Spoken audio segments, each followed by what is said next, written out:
Welcome to the Sowing Hope podcast. This is a show all about implanting hope in our hearts. I'm Bill Snyder, joined by my friend Ann DeSantis.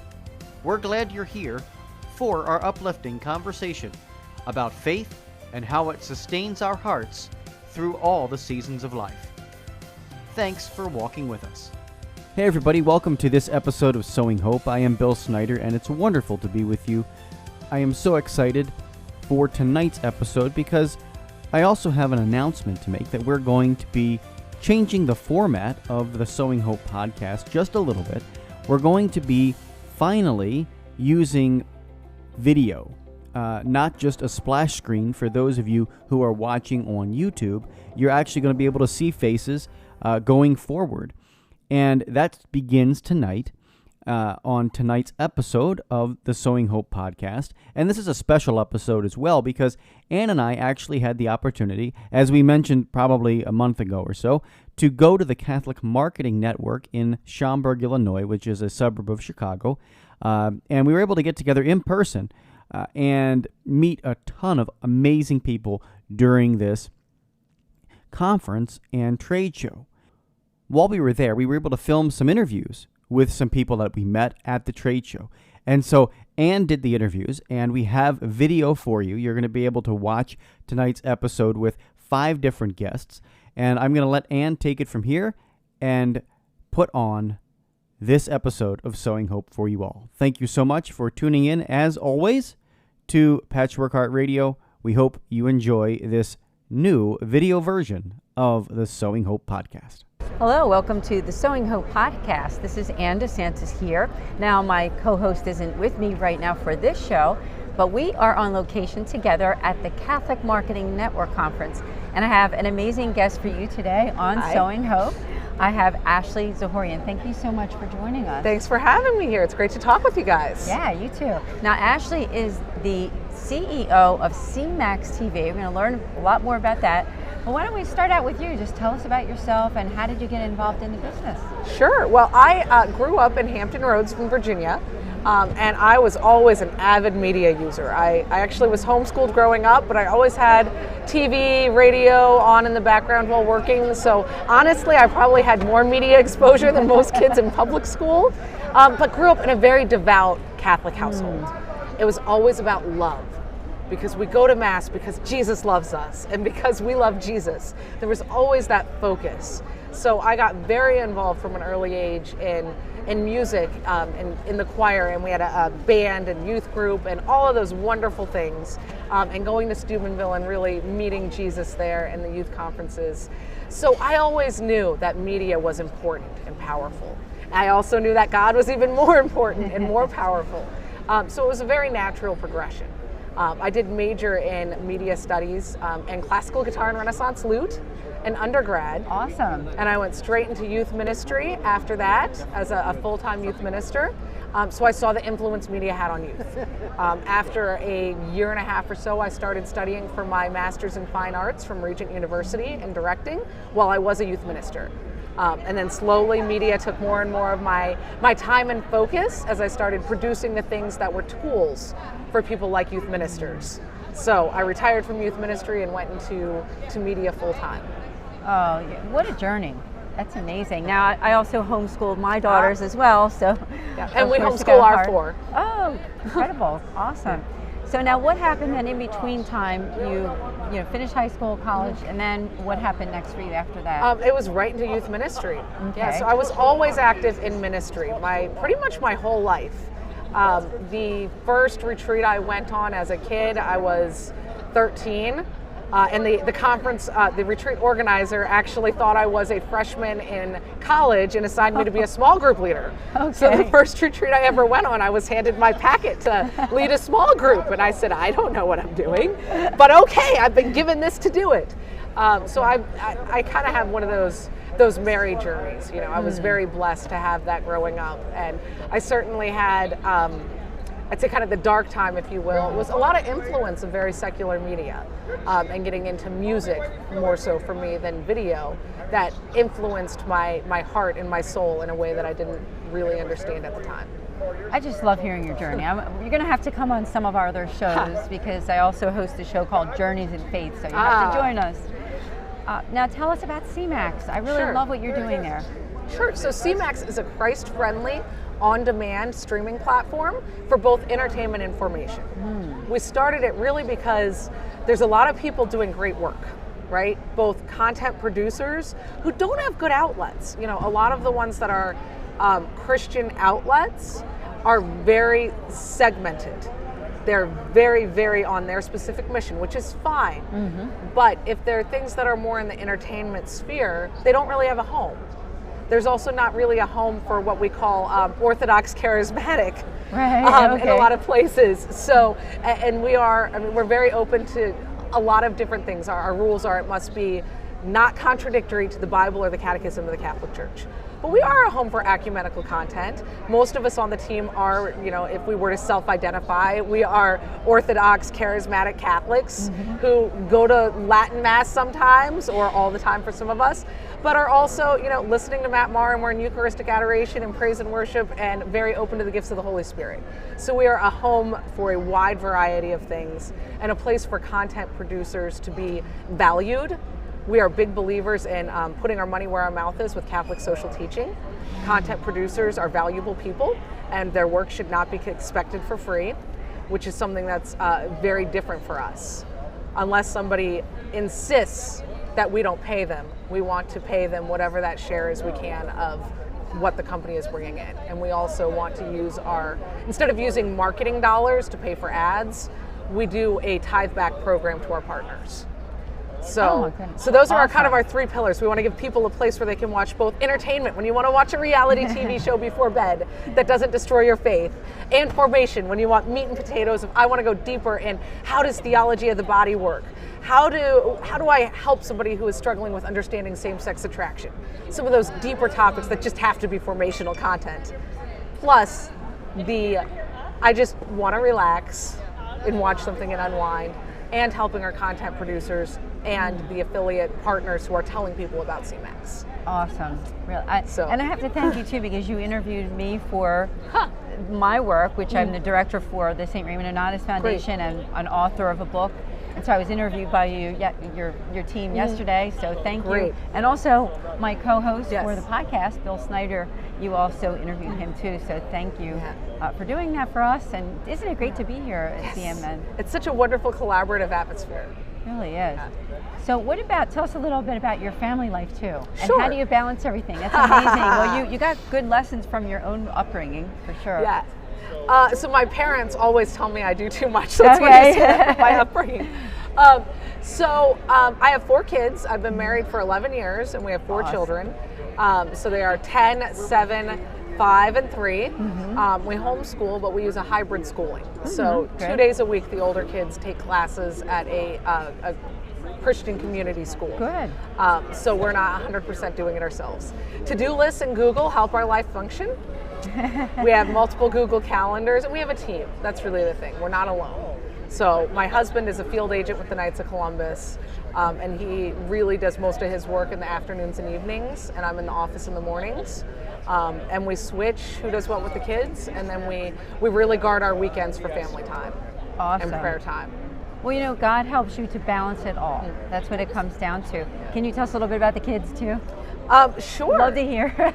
So Claire, we say she has spent more hours on camera than most adults, because we've been running the Mass Box with her and her siblings, but especially Claire, since she was 4. So, and that's a program for kids to get engaged in the Mass, because 90% of learning is kinesthetic, right?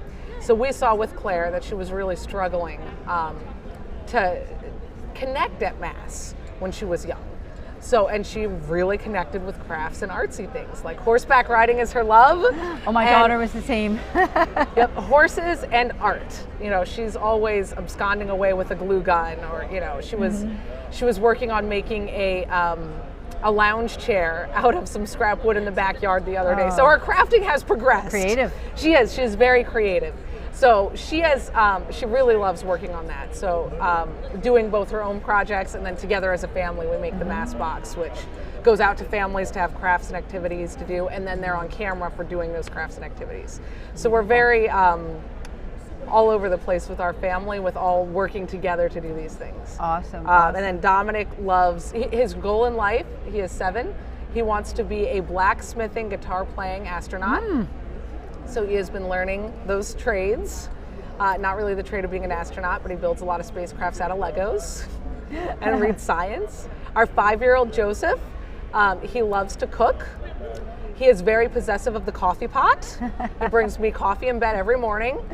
They're going to love this interview, I think.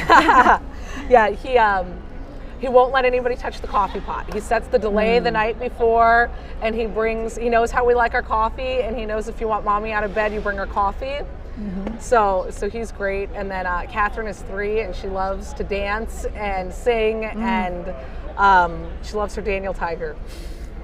Well, you're an amazing mother, amazing wife, and you're balancing everything, and the Lord is helping you to do that. So I just want to thank you so much for joining us on the Sowing Hope podcast. Would you come back again? Absolutely. Absolutely. Thank you. Thank you. God bless. You too.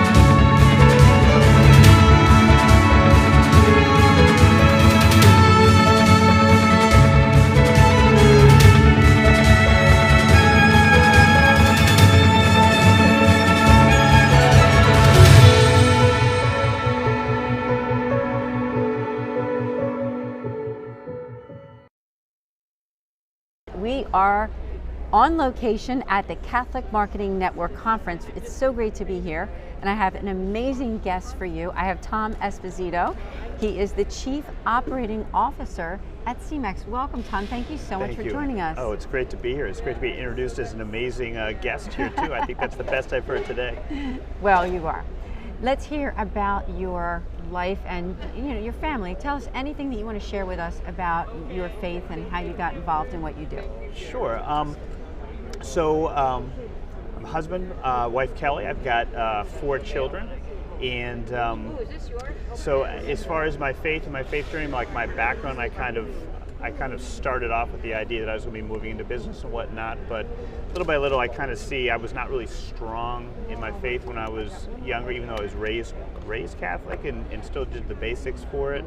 But really God got a hold of me mostly when I was about 28 years old. I'd been doing mostly work with juvenile delinquents and working with at-risk youth, and started an organization to work with at-risk youth. It expanded incredibly quickly, more quickly than I could handle it, and I ended up at age 28 with an ulcer. And so and the quality of what we were doing went down dramatically, just because again it expanded so fast, and it wasn't faith-based. I wasn't strong in my faith, but it ended up, of all things that come through that, came across a doctor that was helping me with the ulcer and whatnot, and he said, you really need to take the weight of the world off your shoulders. And around the same time, several different things took place, and I'm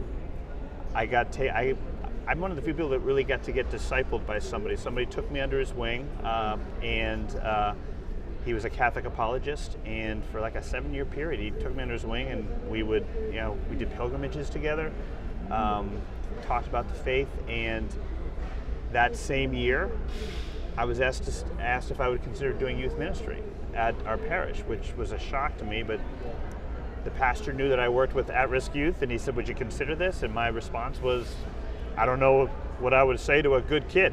That's not the type I work with. But that really started a journey, because I think I wanted to be authentic in my role in youth ministry, And so I had to learn the Catholic faith, which I'd been raised with, and good parents and everything like that, but there was just so much of, I think, living it in the depths of it and devotions and whatnot that I had not practiced, even though my grandmother, I saw them with her too, so it was kind of like a coming home. But that's kind of how it started, and yeah, things just, since I've been 28, it's like every year has been better, what God has done. Wow, what a journey. Thank you for sharing. And it looks like, especially when you had that time of not feeling well in the ulcer, that is really when you could feel God working in your life and you knew that something was going to be changing. Certainly. I mean, it sometimes takes, I think, a lot of times something not so pleasant. I mean, for some people it could be a lot worse thing. I mean, I'm great. God went easy on me. Probably know I couldn't handle much more than that. But it was kind of a confluence of a lot of things, and just recognizing too, and working with some difficult situations with families and kids. And the thing that was amazing to me is, like, when I started doing the youth ministry, I was thinking, God, have I bailed on like working at the front lines because I'm working now with good kids and whatnot? I said, maybe you should send me some kids who have trouble, and I think then he ended up making the kids I already had in the youth ministry get in trouble, but it ended up being a much more place that I was able to do, and you kind of see that everybody has challenges. Families that we see as good families, and they are good families, everybody's got something going on underneath that's difficult. And so my background in counseling and whatnot came in really handy within youth ministry, and I think even more so today because of the complexity of what young people are going through. Yes, well, thank you for the great work that you're doing, because I think all age brackets need to be known the love of God and evangelization, but that younger group, it's so important. So just thank you for that. They're dealing with a lot. Absolutely. Now tell us about your work with CMAX as the Chief Operating Officer. Yeah, so it was kind of neat because as a youth minister, one of the people who was a youth at the time, she was in a parallel ministry, and we did a lot of collaborative with other parishes, was Ashley Zahorian. So she was a youth, and I was a youth minister in the area and whatnot, and so I'd met her and her family through then, never knowing. I mean, if a bird whispered in my ear and said, this sophomore in high school, she's going to be your boss one day. But when she's been doing the film stuff for quite some time. Again, I have a business background, so of all things, our executive producer, Deacon Darrell Wentworth, was putting an addition on my house, and was just having a conversation with him, saying, where I've been working for a while, looks like that's, after 25 years, it looks like that's going to be kind of winding down. And he said, would you come to a meeting? And Ashley had already, between Deacon Darrell and Ashley, they had already started this idea, but they didn't have anybody with a straight kind of business background to be able to kind of put all the pieces together. So I came to this meeting thinking, like, well, we'll see what's going with here. And they asked me, and one of the neat things is, the Chief Operating Officer, when people ask what they do, and it's pretty much everything that everybody else doesn't want to do, the Chief Operating Officer gets to do that, especially in the startup. But it's been beautiful because some of the productions and stuff we're working on, I'm getting to do some of the youth ministry formation stuff through it, and some of the plans that we have in place. So it's been neat. Again, we'll see what God wants with it, but it has basically been able to use like all my areas of experience. I get to kind of put it into one place. So it's been kind of neat how that's played out. Yeah, I'm really impressed with the work of CMAX and what you're doing, and Ashley. I mean, we interviewed her as well for this program, and it's coming at the right time, isn't it? With everything that we've all been through over in 2020, and just as we're moving on, and we've learned how much the internet and shows good programming means so much to people, and especially faith-based. So I just want to congratulate you and the whole team. Oh, it's been great, and it's been almost good that things haven't taken off too quickly for us in the beginning, because it really kind of put our team a little bit through the crucible, starting out, and then it's not a great time to start a startup right before a pandemic and a lockdown. Yes. But the fact that how God used this through us, and the fact that we're even here at this conference, would not have expected that in light of everything too, and beautiful connections with people here. So it's so clear that God's doing something. It's neat. You want to be. I want to. Whatever God's doing, I'd like to be part of what's going on. So yeah, it's kind of mind-blowing where God kind of surprised you. 2 years ago, I would never expect to be in this opportunity to do something like this. Yeah, great work, honestly. Thank you.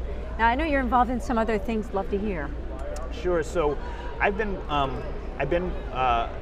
helped found back in 2000, which was a couple of years after my reversion, a Catholic missionary organization, because it was a bunch of youth ministers that were recognizing for the youth that there's a lot of, retreats are really good and some different things that we can do with that, but a lot of times mission, taking people like out of their normal environment, whatnot, we found that was a powerful thing for youth. So we formed Missioners of Christ, and we started doing missions initially in Mexico, but we've got a permanent place in Honduras now. Have been there since 2001, and so we're kind of neat because our community in Honduras is half Honduran, half Gringo. Gringo isn't like a bad word there. It's for us Americans. And Carol Rastain is our main missionary. He's been down there since 2001. Okay, wow. And we do evangelization down there in the different places because there's very few priests down there. It's actually has been the worst in the world as far as one priest every 27,000 Catholics.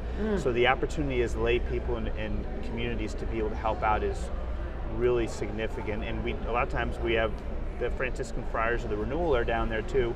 We'll collaborate with them on a number of things that we do down there too. But then on the U.S. side, we still do discipleship. We have a youth discipleship ministry. We got 27 high school youth in it right now. We just last week got back we took 43 youth to a Steubenville Youth Conference because our parishes and our dioceses were not allowed to bring them this time around.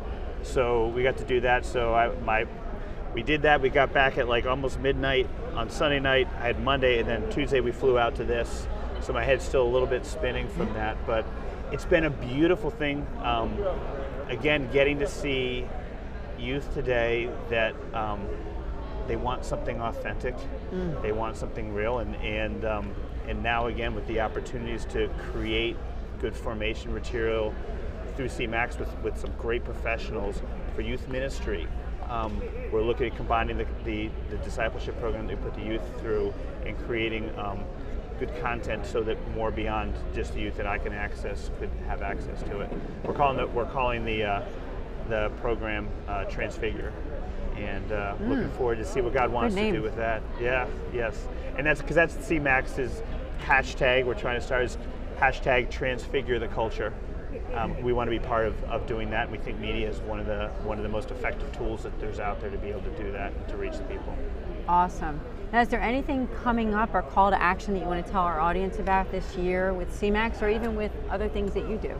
Well, I think for CMAX, one of our biggest thing, it is a subscription-based thing, and we have what we are right now. We have we call it Christ-friendly entertainment, and we have good formation materials. Ultimately, a lot of the stuff we have on there is licensed.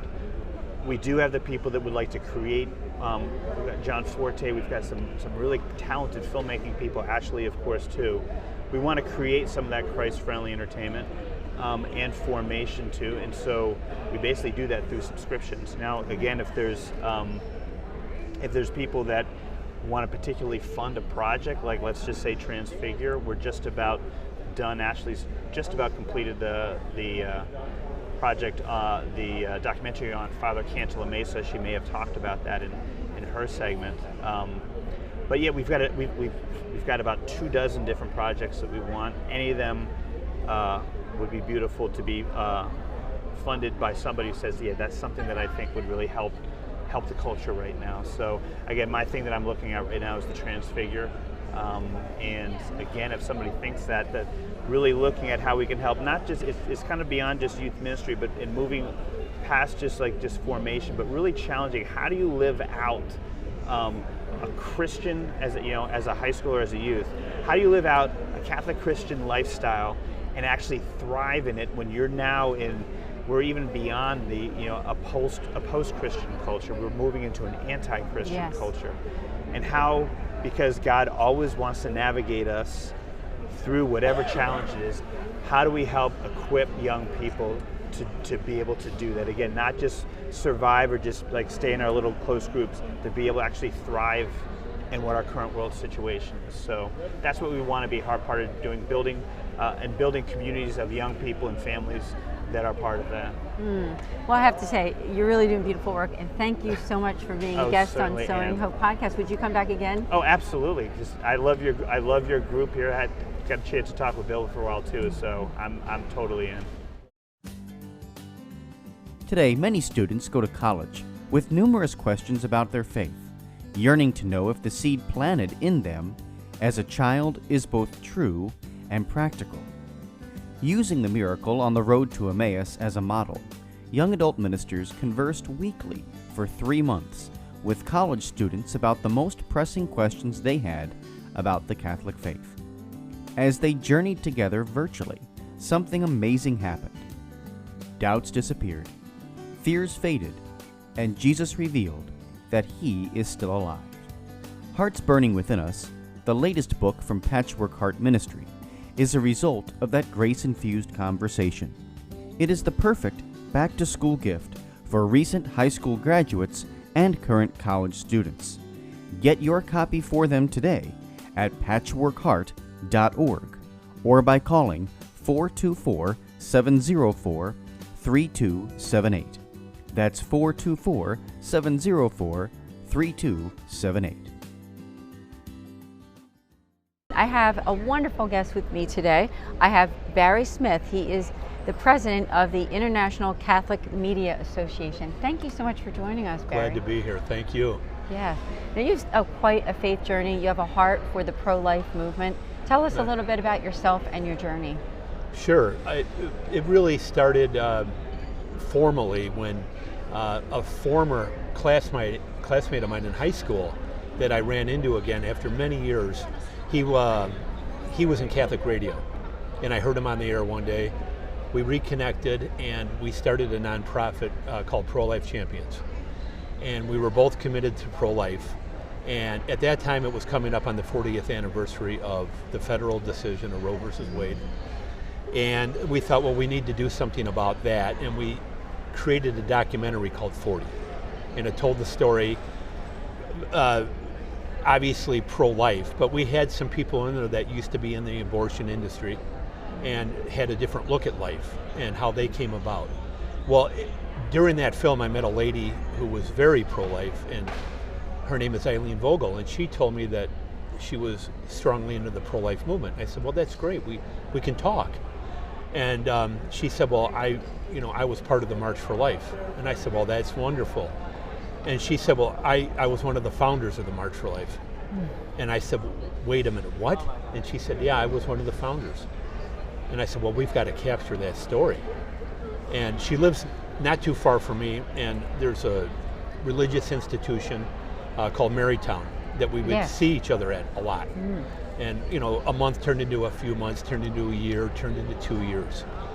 And finally, I ran into a friend of mine who was in radio, and I got introduced to a producer and a videographer who wanted to be part of this project.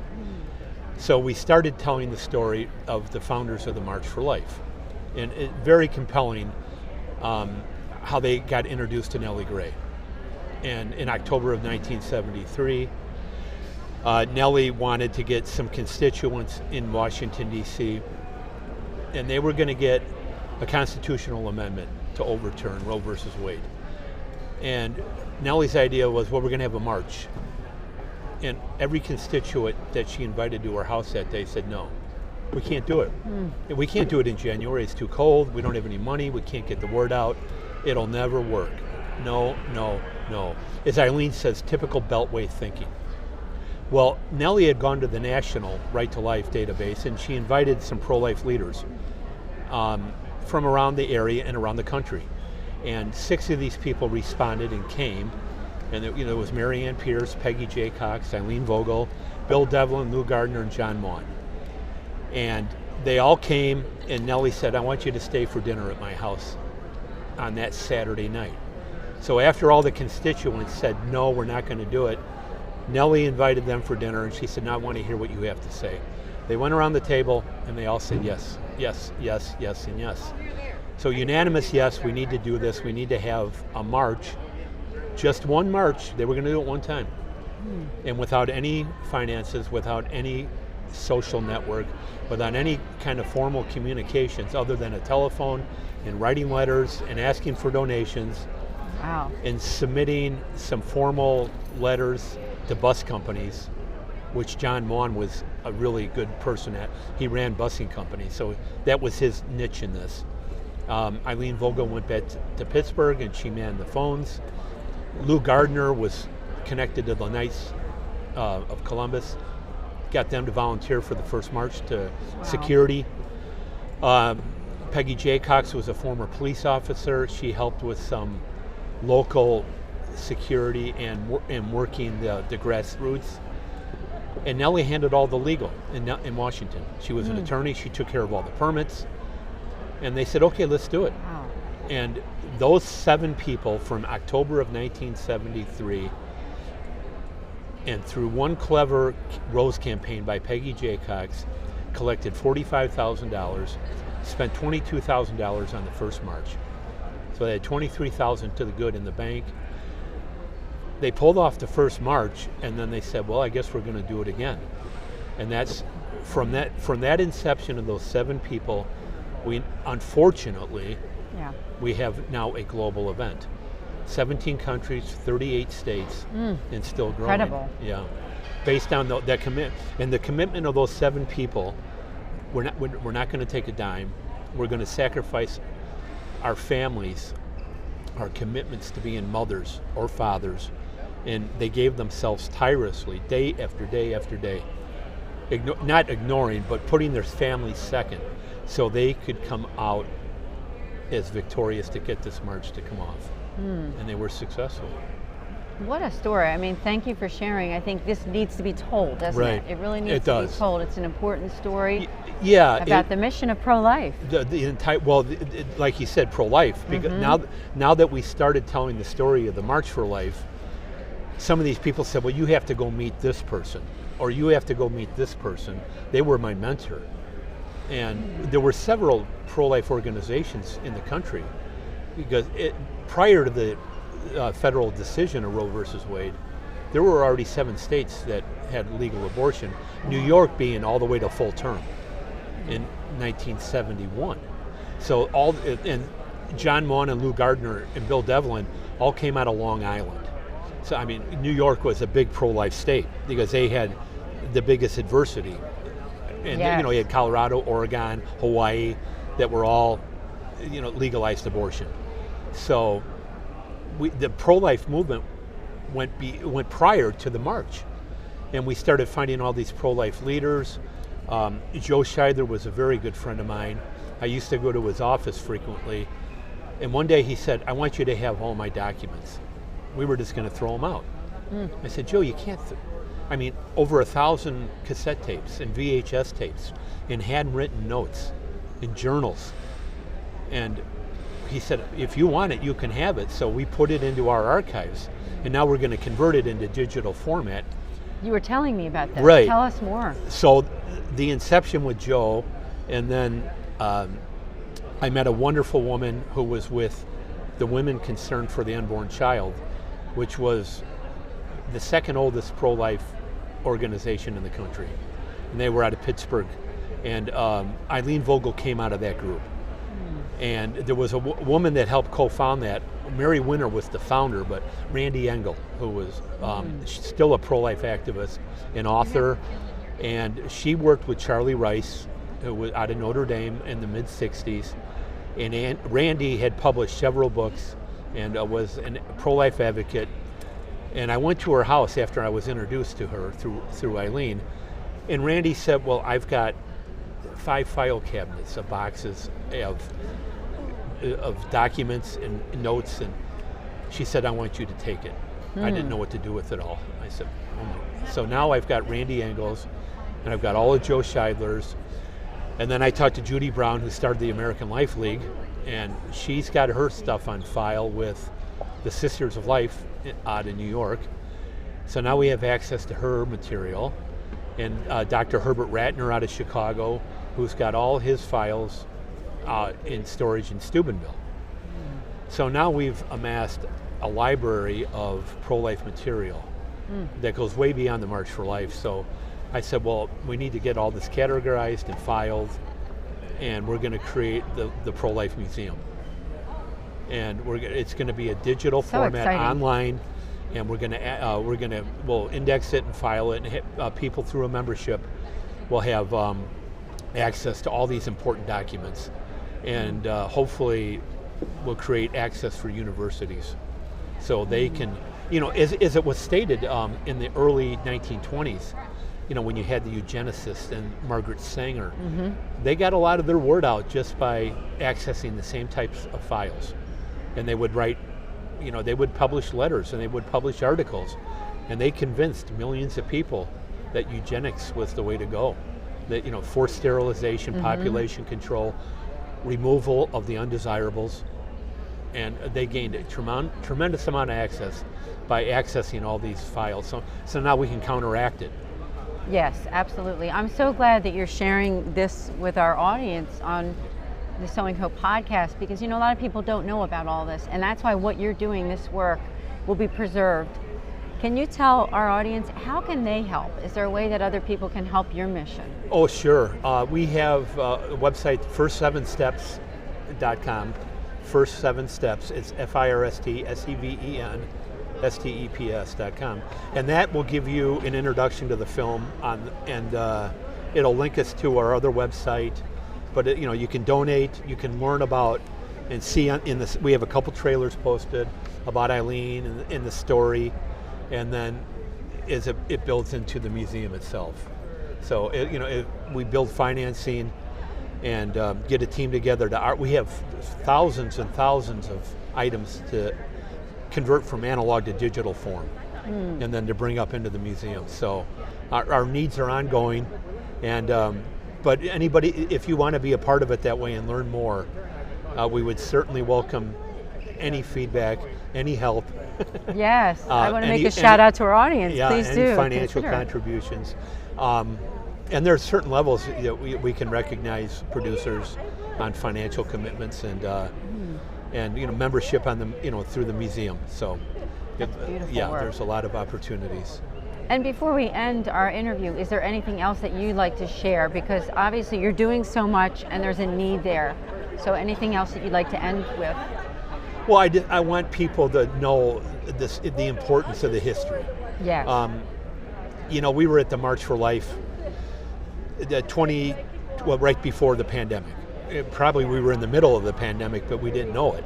So we were there in 2020. And we had cameras set up in the hallway of the Hyatt where the ground zero is. And God bless all these younger people that come and are really committed to pro-life. Yes. They're passing on the torch. But we interviewed just all these kids walking in the hall. Can you tell me about Nellie Gray? And so many of them said, who's Nellie Gray? No, I don't know anything about Nellie Gray. And not to criticize it, but Nellie Gray is really responsible for all of this. So I just want everybody to know the importance of the historical relevance here, of what these people sacrificed. And I mean really sacrificed. Like Eileen Vogel always says, we didn't take a dime for all our work. They didn't want any money. And they tirelessly and endlessly Eileen is still committed to the pro-life movement. She's 85 years old now.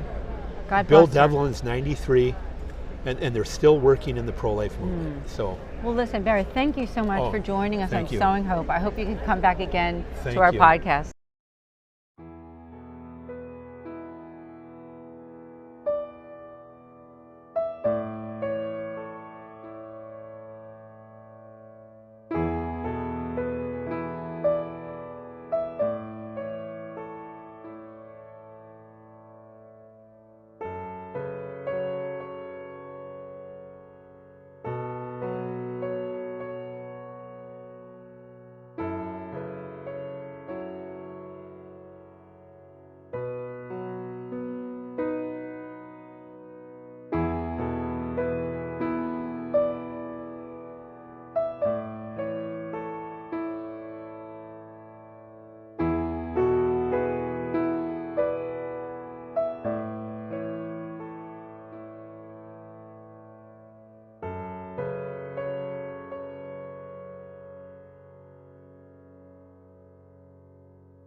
This is Ann DeSantis. It's great to be here with you because I have another amazing guest, and it's also a friend of the Sowing Hope podcast.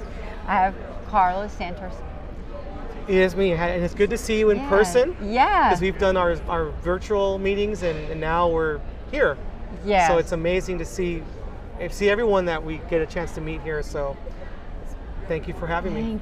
Thank you so much. So not all of our audience knows you, even though you have been a guest before on Sowing Hope, but tell us about you and how you got involved in ministry. My original goal was to be a professional musician, full-time. I do perform still, but not full-time. I am a theology teacher. I'm actually going to be starting my 25th year of teaching teenagers next week. So get home from Chicago and it's back to the grind. I love it. It's been a great experience. It sort of fell in my lap in college, actually, because I was meeting people and somehow I kept meeting, it was kind of a strange mix. I kept meeting people of faith, and then the musicians I kept meeting were a little older than me, and they were all just out of rehab. So they were trying to get their lives together, and a lot of them had found the Lord because of that. So it led to all these conversations, and really what it led to was meeting non-Catholic Christians where I grew up Catholic, but it was more of just a family thing. I mean, I learned a lot from my parents, but then when we would have discussions, there were times I didn't fully explain things to people as well as I should. So I remember just started pursuing the studies of the faith, and I really loved it. And it was a lot richer to me.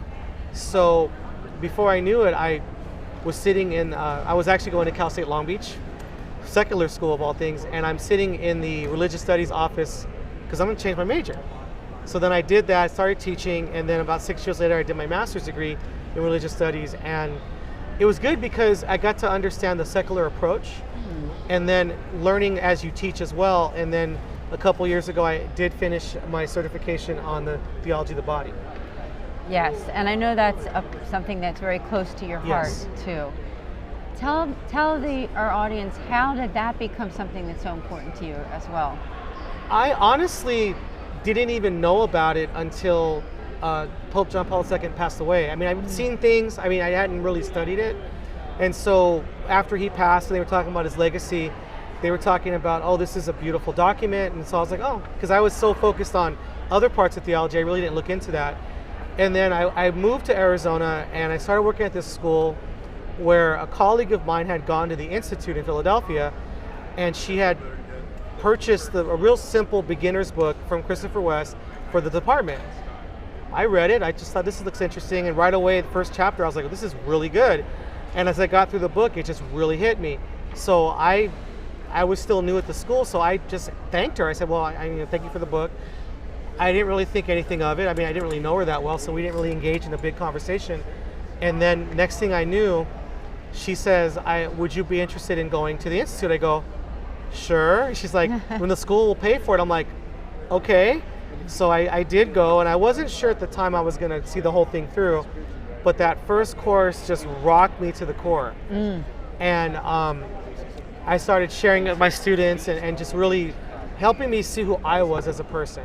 And before I knew it, I kept going, and I started receiving invitations to go to parishes and talk to the kids, or sometimes the adults, and it just sort of happened. It took off that way, and then of course it eventually led to the HCD ministry that I have with Angelica. So here we are. Yes, and I want to tell our audience as well that you're in for a treat, because there's going to be another interview with my partner, Angelica Delana. So please keep an eye on that podcast coming up. Yes. Now tell us about HCD Talks.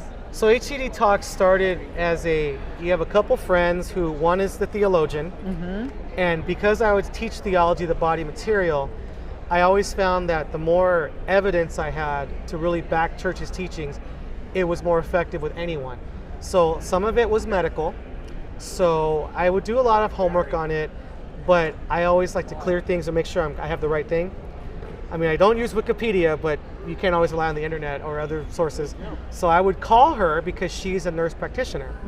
And I'm like, okay, is this correct? Am I getting this right? And then, whatever I had to know, I had to know.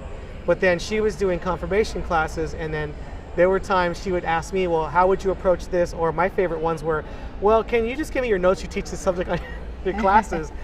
Sure, here you go.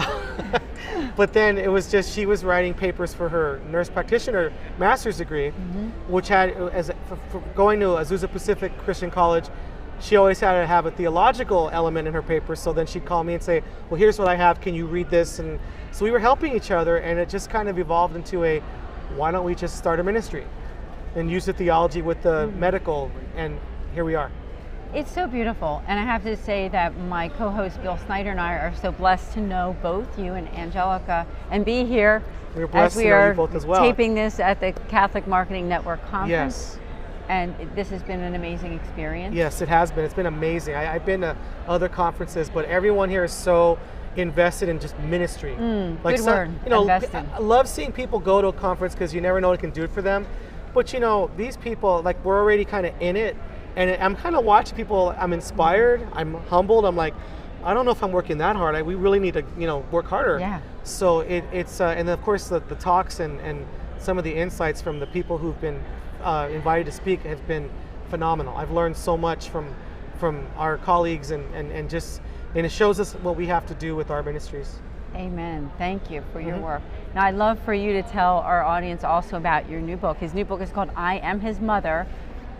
Tell us about that. Well, this book was originally published, a small publisher in the Midwest, and last year, unfortunately, with COVID and all, they were really having some rough times financially. So they gave the authors, look, we can't do any promo, we don't have a budget for it. So if you'd like to maybe walk, we'll let you out of the contract. And I talked to Angelica about it because she's very media savvy. And I said, why don't we just do it ourselves? So we ended up just taking it off and with my publisher, and then we, revisited all the texts, and then we put it out ourselves last year. But as far as the book, I love films, and I'll always kind of visualize scenes from some Marian scenes from certain movies, and it stuck with me. And all of a sudden, I just had this idea. Well, what if, say, she wrote a memoir or some kind of a diary of her time with Christ? Like, what was it like? What would it have been like for her? And I found it to be challenging because I'm not a mother. I mean, I love my kids very much, but I respect the bond that, I didn't carry them. I didn't, give birth to them. And watching when my kids were little, my wife, hearing the cry, understanding that's water, not milk, or they want this, or maybe their ear hurts. And I'm like, and she's like, look, you have a child and you're a mother, these instincts just kick in. And I remember my mother saying that when I was growing up as well. So I just thought it was amazing. So I just started writing, and then I remember just looking at it saying, this is actually, I think I'm going to try to get this out there. So the book is really in 5 parts. So the first part is John finding this document, which he didn't know about because Mary's already been assumed to heaven. Then the second part is the first big chunk where it's essentially the annunciation to them finding him in the temple. But I added a few, because when you're raising kids, like, you'll sit there and think about their first steps, their first word. So imagine you have Joseph as your husband, Jesus. What would Joseph maybe be trying to get him to say? I'm not going to give it all away. And what would Jesus actually say as his first word? And then the middle, to break it up, I saw a movie once where it was about the early church, and it was right before the Council of Jerusalem, and Peter's a little nervous, so he goes to see Mary, and she's like, do you know what Jesus really thought of you? How much he loved you, how much he believed in you? So I thought, okay, I'm going to choose 3 figures who had an encounter with Christ. So he's gone, he's ascended to heaven, but if they could speak to Mary, what would they say to her? This is how your son changed my life. So, but I won't give that away. Yes, yeah. Then the 4th section is Holy Week, which was hard to write because I was trying to imagine her. And it caused me to admire her because obviously you can imagine her first instinct was to protect him, to reach to him, to try to save him. But she stood there understanding this was God's will. So the strength she must have had as a woman, which again, women are amazing. Because how many times do mothers have to sit there and like I have a fellow parishioner who, God bless her, she went to her home state to find her daughter somehow she found out she was homeless. And her daughter, she had got into drug addiction, and she said she had to sit there one day for 6 hours at her dining room table and let her daughter tell her what she'd been through. And it just killed her. But she said, I sat there, and even if we wept, it was just, I had to be strong for her. And I was like, wow, just again, mothers are so amazing. So what she would have endured to see that, but of course also her faith, her awareness of who he was, how she would feel when she see him risen. And then the last part would be, I kind of had some fun with it, where John did see her coronation, and he realizes her work's not done, and he kind of gets a little glimpse of, but he doesn't understand it, of the apparitions. So I let my heart go, and I think my mom liked it, so that was important, because my mom, her devotion to Mary is off the charts, and it's just, if my mom wouldn't have liked it, or she would have said, this sounds like heresy, I would have been crushed. Yeah. But I think the best compliment I had was in Scottsdale a couple years ago, Arizona. A woman, God bless her, she bought the book, and it's a 3-day conference. So she was staying there, and the second day she comes to see me. She goes, how did you know? And I was like, what do you mean, how did you know? She goes, I started your book last night. She goes, this is how a mother would feel. And I'm like, thank you. I was surprised, because I was kind of expecting her, okay, let me kind of help you understand. So I was very moved by that. So thank you, Jesus. Thank you, Thank you, Jesus. Mary, for giving Yes. that. Now I have to say, I'm going to pick up the book here and just show all of you. I have this book. I'm so blessed that I have it. And tell us, as we end this interview, Yes. where they can purchase the book. It is on Amazon. Okay. And HCD Talks, our website's hcdtalks.com, but we have a little, they might see my shirt, it says Sun Mirror Productions, and it's our little offshoot where we sell my books. I have a few books, some music I've written as well, but my partner, she makes these gorgeous rosaries, and they're just amazing. So it's also on that website, but you can easily find it on Amazon, and it's there, and it's under our brand, and it's Kindle, or they can order a hard copy, and it'll arrive soon. Awesome. So before we end, do you have any final words for our audience? Well, thank you for listening, and for hopefully I had something good to share. And obviously Bill and Ann are doing some amazing work, and I know Angelica and I are very privileged to know both of you. We had a great time last time. We did a lot of laughing, just a lot of sharing, and they're doing some great work, so please keep supporting their ministry, and I hope to have a chance to speak to you all again soon. God bless. God bless. Thank you so much. Thank you. Today, many students go to college with numerous questions about their faith, yearning to know if the seed planted in them as a child is both true and practical. Using the miracle on the road to Emmaus as a model, young adult ministers conversed weekly for 3 months with college students about the most pressing questions they had about the Catholic faith. As they journeyed together virtually, something amazing happened.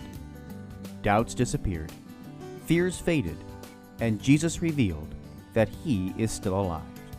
Hearts Burning Within Us, the latest book from Patchwork Heart Ministry, is a result of that grace-infused conversation. It is the perfect back-to-school gift for recent high school graduates and current college students. Get your copy for them today at patchworkheart.org or by calling 424-704-3278. That's 424-704-3278. Hello and welcome back to the Sowing Hope podcast. It's Ann DeSantis here, and I am at the Catholic Marketing Network Conference with my good friend here, our guest, Angelica Dell'Alana. Thank you so much for joining us again on Sowing Hope. I've absolutely loved every show that we've done, so I'm really happy to be here, so thank you. Thank you, and I'm also happy because she's a friend too, and it makes a big difference when in ministry you can make good friends like you, and also like Carlos, your partner, who you work with HCD Talks. He was also a guest and told all of you about the ministry that they do online at hcdtalks.com. This is a little bit of a shorter show this time around, and I would love it if you could tell our audience about an idea that you have for ministry with women. Absolutely. So we are HCD Talks. He takes the theological approach, but I am a nurse by trade. And one thing that really gets to me is women's health, and not just women's health physically, but mentally, emotionally, and spiritually. And so I think we need to address these things from a theological perspective, but also from knowing ourselves perspective. We are all God's creation, right? We were all made in His image. And I think that women, especially nowadays, have this such a superficial view of themselves and who they should be and how they should be and how they should look and feel, without actually looking at who they actually are. And so I really, you and I were talking this week, and we would love to do more with women's ministry, and one of the approaches is that we are going to have a women's panel. We're going to combine forces, HCD Talks, our podcast, which is Anchored in Faith, with Sowing Hope, and Patchwork Heart and all that. And so really having a panel and a discussion of women, strong Catholic women, who we've all had our own journeys. We've all had our own journeys of insecurities, weakness. We've all had a roller coaster with our faith. We've all had our own faith journey. And I think that it's really important to address the issues as we'll have single women on the panel, married women. Some of us have kids, some of us may not have kids, but I think it's really good to approach it from all different types of backgrounds. And so, because we should love ourselves as women. And so, we're the beauty in God's creation, right? And so I think that we need to see ourselves as that beautiful and one another as that beautiful. You and I were talking this week about the competitive nature of women. And it's so ingrained in us in society, I think, to be that competitive with one another. So I think it would be a very good thing to address. How do I see other women not as competition, but as a sister in faith, as a sister person, as a sister human being, rather than this, I need to one-up this girl, or checking social media, why is she prettier than me? Why is she more successful than me? No, we all have different gifts, and we all need to find our own gifts, our own beauty within ourselves in order to be able to evangelize the love of God. Beautiful. And I myself am looking forward to working with you on that, because it is a needed thing. It really is. It's Absolutely. Needed. And I think especially younger women as well. Now, not just younger women though, women of all ages, but I think younger women too, that the social media aspect is something to really delve into and say, why do we need to do this? Why do we need to present ourselves in this way, which is really just not proper. It's so not just not proper, but it actually, in a way, degrades us as women. It completely degrades us as women. And I think it, we are actually losing sight of what it really means to be a woman. That's right. And be that woman that God created. So I think I am very much looking forward to our women's ministry coming up, all of us combining forces, because we are all partners in our evangelization of the love of God. That's right. Now we only have a couple minutes left. Do you have any final words before we end? I think definitely pray. Pray for those of you who are struggling with anything, not just women, everybody. If you are struggling with your own image, your own insecurities, know that you are loved, that you have a gift, find your gift, and pray on it every single day. And listen, not just pray, not just ask, but actually stop and listen, because honestly, I have found that God talks to you in so many different ways. Amen. So, yes. Thank you so much for being a Thank guest. you. Thank you for being a friend. And we'll see you next time on the Sowing Hope podcast. God bless. Thanks for listening to this episode of Sowing Hope on Patchwork Heart Radio. For more information about this podcast and our ministries, visit our websites, patchworkheart.org and DeSantis.com. You can also follow and interact with us on Twitter at PWH Ministry or DeSantis 2.